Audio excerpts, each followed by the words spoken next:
काही दिवसापूर्वीच या राज्याचे उपमुख्यमंत्री अजितदादा पवार यांचं जे निधन झालं आणि काल परवाच आपल्या आशाताई भोसले यांचं निधन झालं.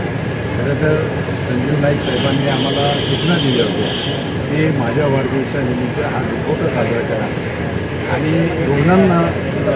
काही सहकार्य करा आणि त्या माध्यमातून आज वाढदिवस आणि त्या वाढदिवसाच्या माध्यमातून